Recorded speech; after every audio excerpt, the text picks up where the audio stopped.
ఎక్కేది, వాళ్ళకు కూడా ఎక్కేది, కన్నడ కూడా పెట్టాల్సింది ఎక్కేది. ఎందుకంటే ఎస్పెషల్లీ వెంకటేష్ గారు మన మలయాళం యాక్టర్ తెలుగులో స్పీచ్ కూడా ఇచ్చారు, జనాలకు బాగా నచ్చింది ఆ స్పీచ్ కూడా. అండ్ మీ గురించి చెప్పాల్సిందే, ఎందుకు అంటే మీరు అంత బాగా యాక్ట్ చేశారు, తెలుగు ఆడియన్స్కి మీరు అంత బాగా కనెక్ట్ అయ్యారు. మీకోసం నిజంగానే క్లాప్స్ కొట్టాం క్లైమాక్స్లో. కొన్ని సీన్స్లో అయితే దేవరకొండ గారిని కూడా డామినేట్ చేశారు మురుగన్గా ఒక నెగిటివ్ రోల్లో, అంత బాగుంటుంది. బక్కోడు మా బక్కోడు అని ప్రూవ్ చేసుకున్నాడు. మళ్ళా బక్కోడు అంటే బక్కోడే, నిజంగా సినిమాని వేరే లెవెల్కి తీసుకెళ్ళగలిగింది బక్కోడే. బక్కోడు సరిగ్గా వర్క్ చేయలేకపోవడం కాదన్నా, అదే చెప్తున్నా. మాస్ సినిమాకి మాస్ ఆడియన్స్కి నచ్చేలాగా ఇందులో మ్యూజిక్ ఉండదు, ఇందులో ఎలివేషన్ సీన్స్ ఉండవు. సో అందుకని బక్కోడు అలా చేయలేదు అంటారేమో, కానీ అనిరుద్ధ్ గారు మీరు మా బక్కోడే.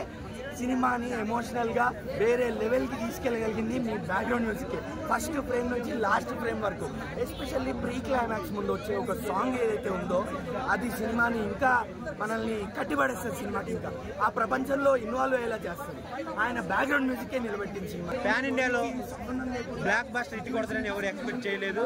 గౌతమ్ తిమ్మనేని గారు కూడా జెర్సీ మూవీ తర్వాత ఇంత ఊరమాస్ మూవీ తీస్తున్నారని ఎవరు అనుకోలేదు. Super movie bro. నాగవంశీ గారు అయితే ఎన్ని డబ్బులని పెట్టుకోండి అన్నట్లు ఈ మూవీకి పెట్టినట్టున్నాడు. ఆ విజువల్స్ అదిరిపోయి ఉన్నాయి అనమాట.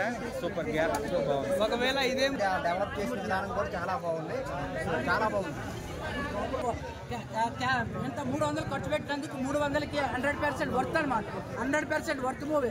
ఇట్లాంటి సినిమాను కూడా తొక్కేస్తే మరి ఇంక సినిమా ఎవరిదో ఒక కుటుంబమే తీసుకొని కుటుంబమే చూసుకోవాలి. సినిమా ఒక కుటుంబం తీస్తారు, ఆ సినిమా బాగోపోయినా బాగుంది అని అంటారు.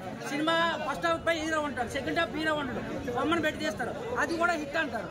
మరి ఇంకేమన్నా బొమ్మను పెట్టి సినిమా తీస్తే హిట్ అనేటప్పుడు ఫస్ట్ నుంచి లాస్ట్ వరకు ఉన్నాడు ఇక్కడ. ఇట్లా ఫస్ట్ నుంచి లాస్ట్ వరకు ఉంటే 1 man show అంటున్నారు. ప్రతి దేనికి విమర్శిస్తున్నారంటే నువ్వేం అసలు మరి ఏమనాలి నిన్ను? నువ్వు అసలు కడుపు ఏం తింటున్నావు? సినిమా బాగుంటే బాగుందని చెప్పు, బాగోకపోతే బాగోలేదని చెప్పు. ఎవడో వేసే ఇంగిలి మెతుకుల కోసం సినిమా బాగుంది అనుకో, బాగోలేదు అనుకో. సినిమా బాగుంటే బాగుంది. ఇందులో సినిమా కంటెంట్ ఉంది, కోర్టు మూవీలో కంటెంట్ ఉంటుంది. సో ఆ సినిమా సూపర్ అని చెప్పారు అందరూ. ఈ సినిమాలో కూడా కంటెంట్ ఉంది, కింగ్డమ్ లో కంటెంట్ ఉంది. సినిమా కూడా కంప్లీట్ చేశాడు. పార్ట్ 1 కంప్లీట్ చేసి పార్ట్ 2 ఉందని చూపించాడు. కొంతమంది లాగా పార్ట్ 2 మా సినిమా మధ్యలో ఆపేసి పార్ట్ 2లో చూసుకోండి అనలేదు కదా. కొంతమంది సినిమా మధ్యలో ఆపేస్తారు. ఇవేమైనా వెబ్ సిరీస్ చేస్తున్నారా లేదంటే సీరియల్ చేస్తున్నారా? పార్ట్ 2లో చూసుకోండి అంటారు. సినిమా మధ్యలో ఆపేసి పార్ట్ 2 చూసుకోవడం ఏంట్రా బాబు? ఇది సినిమా అంటే సినిమా ఎలానే తీయాలి, ఎక్సలెంట్ గా తీసారన్నమాట. సినిమా చూడొచ్చు. మూవీ రేటింగ్ ఎంత ఇస్తారు? 5 ఇవ్వచ్చు, 100% ఇవ్వచ్చు, 100% ఇవ్వచ్చు. నేనైతే 5 ఇస్తున్నా. 5 100% ఇవ్వచ్చు. కానీ కావాలని చాలా మంది ట్రోల్ చేస్తున్నారు సినిమా. అదే నా చెప్పాను కదా, ఒక కుటుంబం అంటే బయటే పాలిటిక్స్ నడుస్తాయి అనుకున్నా. ఎంత బాగున్న సినిమా కూడా బాగోలేదంటే కొన్ని సినిమాలు 1 రిలీజ్ అయినాయి. ఆ సినిమాలు అసలు వేస్ట్ అలాగైతే అవి ఇంకా సినిమాకి రావడమే వేస్ట్. బాగోలేని సినిమాకి బాగుంది, బాగుంది సినిమాకి బాగోలేదని చెప్పడం అస్సలు రాంగు.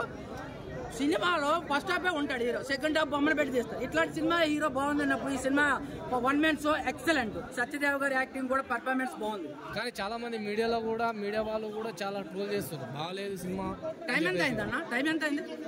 12 ఎంత అవుతుంది. సినిమా 8 o'clock చేస్తే 11 గంటల బయటకు వస్తాడు. 11 తర్వాత పెట్టే రివ్యూస్ చూడండి, సినిమా బాగుందా బాగోలేదని. మొన్న ఈరోజు ఎంత డేటు? 31. నిన్న 30, 29 కొంతమంది వీడియోలు పెట్టుకున్నారు. అసలు సినిమా ఎప్పుడు చూసారు? సినిమా ఈ రోజు రిలీజ్ అయితే నువ్వేమైనా స్పెషల్ నీకు ముందుగా వేయడానికి? అలా ఆల్రెడీ వాళ్ళ ప్రొఫెషన్ అది. విమర్శించాలి, డబ్బు దబ్బాలి, విమర్శించాలి, డబ్బు దబ్బాలి. సో వాళ్ళకి ఒకటే చెప్తున్నా, దీని బదులు శవాల ముందు చిల్లర చల్లుతారు, అది ఏరుకోరా. నిజంగా చిల్లర చల్లుతారు కదా, అది ఏరుకో. లేదంటే హైదరాబాద్ లో 1 కోటి మంది పాపులేషన్ ఉన్నారు, ఒక్కొక్కరిని ₹1 అడుక్కో. ఆ ₹1 ఇస్తారు, ఆ డబ్బులతో నువ్వు ఎంజాయ్ చేయి. అడుక్కొని బతకొచ్చు కదా. సినిమా బాగోలేదని చెప్పి బాగుందని చెప్పి డబ్బుల కోసం రివ్యూలు రేటింగ్లు చెప్పే కన్నా సినిమా చూడడం మాని. నీ వల్ల ఏం ఉపయోగం లేదు, దేశానికి ఏం ఉపయోగం లేదు. సో కావాలని రివ్యూ దయచేసి సినిమా చూడండి. సినిమాలో విజయ్ దేవరకొండ కంటలు పెంచి గుండు చేసుకొని కొండన్నా గుండు కొట్టుకొని నువ్వు సినిమా చేస్తుంటే ఆ పాటలు కానీ, ఆ డాన్సులు, ఆ ఫైట్లు, ఆ రొమాన్స్ కాపాడాడంతే.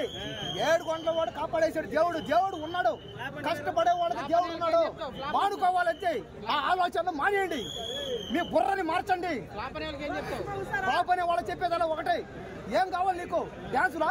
తీసుకో, ఫైట్ లా పెరుక్కో, రొమాన్స్ లా లాక్కో. వస్తా ఉండు చెప్తా, ఉండు డైలాగ్ చెప్తా, డైలాగ్ చెప్తా. నేను చేస్తా ఇప్పుడు డైలాగులు, నేను చెప్తా, డాన్సులు నేను చేస్తా. అన్న ఇలాంటి వాళ్ళే సినిమాని ముద్ద ఊడిపోయేది. ఇంకో ప్రతి సినిమాకి కింగ్డమ్ ఎన్ని కోట్ల కలెక్షన్ చేస్తుంది? కింగ్డమ్ సినిమా ఇప్పుడే కూడా కింగ్డమ్ సినిమా 1,00,000 కోట్లు పోయా, నిజంగా 1,00,000 కోట్లు పోయా.